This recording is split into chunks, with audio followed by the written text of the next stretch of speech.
పెద్ద పెద్ద ఈవెంట్స్కు వెళ్తున్నారా? క్యాన్సిల్ చేసుకోండి.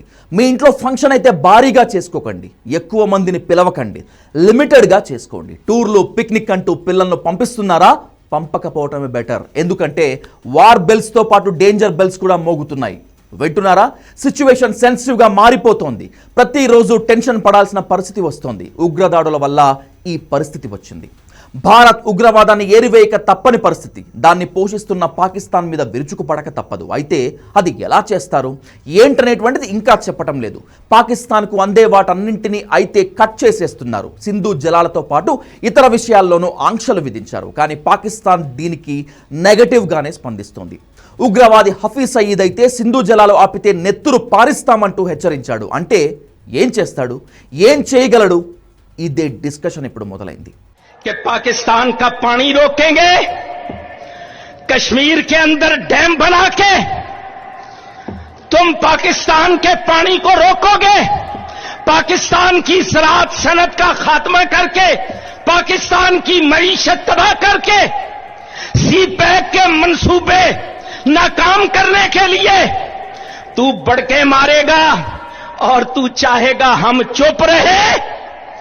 सुन, अगर तू पानी बंद करेगा इंशाअल्लाह हम तेरी सांस बंद करेंगे, इन दरियाओं में फिर खून बहेगा।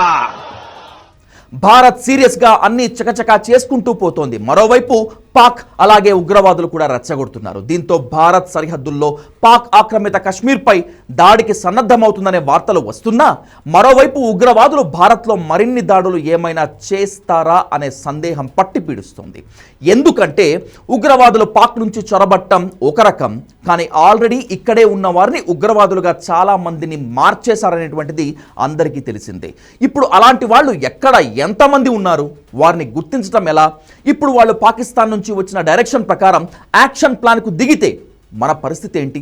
హుసేన్ తోకర్ అనేవాడు స్టూడెంట్ వీసా మీద పాక్ వెళ్ళి 6 నెలలు ట్రైనింగ్ తీసుకొని తనతో పాటు మరో 5గురిని తీసుకొని ఇండియాలో అడుగుపెట్టాడు. 26 మందిని చంపిన ఆ ఉగ్రదాడికి ప్లాన్ చేసి అమలు చేసింది ఇతనే అంటున్నారు. పాక్ ప్రభుత్వం విచారణకు సహకరిస్తామంటూ సన్నాయి నొక్కులు నొక్కుతోంది. మరోవైపు హఫీజ్ సయీద్ వార్నింగులు ఇస్తున్నాడు. ఈ పరిస్థితుల్లో భారత ప్రభుత్వం ఎలాంటి నిర్ణయం తీసుకుంటుందనేటువంటిది కీలకంగా మారింది. గతంలో కూడా హైదరాబాద్, ముంబై, అహ్మదాబాద్, నాగపూర్ ఇలాంటి చోట్ల ఉగ్రదాడులు జరిగాయి. బాంబులు పేల్చారు కూడా. ఇండియాలో స్లీపర్ సెల్స్ ఎక్కువ. ఇప్పుడు ఆ స్లీపర్ సెల్స్ యాక్టివేట్ అయిపోతే మన సిచ్యువేషన్ ఏంటి అంటే భారత్ అటు సరిహద్దులతో పాటు దేశం లోపల కూడా పోరాడాల్సి ఉంటుంది. స్లీపర్ సెల్స్ యాక్టివేట్ అయితే బాంబు పేలుళ్లు జరిగే అవకాశం ఎక్కువ ఉంది.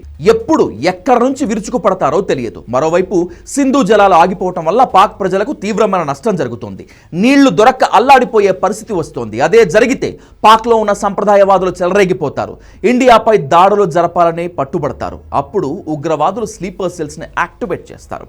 మన కర్మ ఏంటంటే ఈ స్లీపర్ సెల్స్ ఎక్కడ ఉన్నారో తెలియదు. ఇప్పుడు పాకిస్తాన్, బంగ్లాదేశ్ నుంచి వచ్చిన వాళ్ళు అక్రమంగా కొన్ని చోట్ల ఉంటున్నారనేటువంటిది వాస్తవం. పాక్ వీసాలు రద్దు చేసేశారు, వాళ్ళను వెనక్కి పోమంటున్నారు. అలా ఎలా అంటూ అప్పుడే కొన్ని గొంతులు వినపడుతున్నాయి. ఇక అక్రమంగా ఉండేవారిని త్వరలోనే ఏరివేత కార్యక్రమంతో గుర్తిస్తారని అంటున్నారు. వీటన్నింటితో ఆ వర్గంలో అసంతృప్తి పెరిగే ఛాన్స్ ఉంది. ఆ అసంతృప్తిని క్యాష్ చేసుకొని ఉగ్రవాద సంస్థలు అమాయకులను సైతం ఉగ్రవాదులుగా మార్చేస్తారు. అప్పుడు స్లీపర్ సెల్స్ మరింతగా పెరుగుతాయి. ఇలా భారత్ లోపల సరిహద్దులో వ్యూహ ప్రతి వ్యూహాలతో పాక్ కుట్రలను అణిచివేయటం అనే ట్రాన్స్ అంత ఈజీ కాదు. కానీ ఇప్పుడు కాకపోతే ఇంకెప్పుడు అనే మాట వస్తోంది.